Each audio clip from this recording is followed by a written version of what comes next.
Rugby World Cup 2019, Springboks beat All Blacks where it counts. Don't panic South Africa, amongst the supposed rubble lies a team that is still good enough to win the World Cup.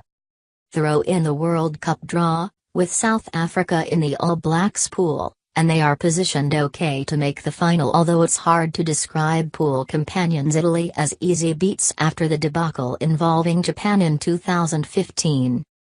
There is a lot of justified concern over the Springboks' state and fall to a 6th ranking after a defeat to weakened Wales, but the world rating system is not a reliable guide to World Cup prospects.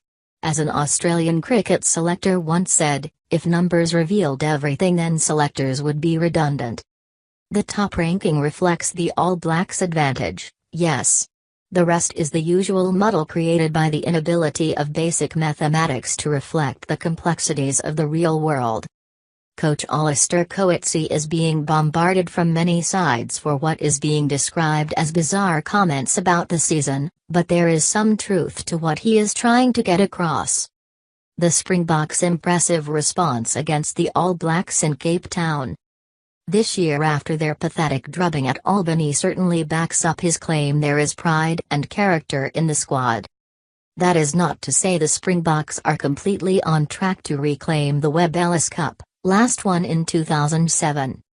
But the supposed and understandable despair in the supporters' ranks is more result-orientated, at the expense of realizing they can piece together a World Cup team based around amazing power in the most important area. The main strength is the tight five, which may be the best in the world right now. Tactics, including from the All Blacks, tend to become narrower in the World Cup, with teams scared of risking that tournament-ending play, meaning a greater reliance on the forwards. Remember that the Springboks forward runners smashed the All Blacks up in Cape Town during a heartbreaking loss this season. Just as significantly, they were giving the All Blacks an early pounding at Albany, something which the staggering 0-57 defeat tends to obscure. Hooker Malcolm Marx in particular is a dynamic colossus who could become one of the game's greats. As good as the all-black locking combo of Brodie Ritlick and Sam Whitelock is, and they are superb, South Africa can match them in everything but finesse with Ebony Sebeth, Lou de Jager and Peter Steph du Toit. In depth, South Africa may actually have a slight advantage. It is one heck of a tight five, one which can certainly challenge and better the likes of New Zealand and England. And to judge both the leadership, cohesiveness and loose forward quality on 2017 is redundant, because the fabulous if slightly underpowered Warren Whiteley was largely missing. There is a landslide of opinion that Coetzee must join the rapidly lengthening line of former Springboks coaches. Maybe so, and coach-in-waiting Rassie Erasmus is already looking at getting bullocking No. 8 Dwayne Vermeulen back from Europe, according to reports today. Under the World Cup pressure, and with a scratchy build-up, South Africa will revert to type in the tournament, throwing out any pretense at inventive backplay. You can bank on that.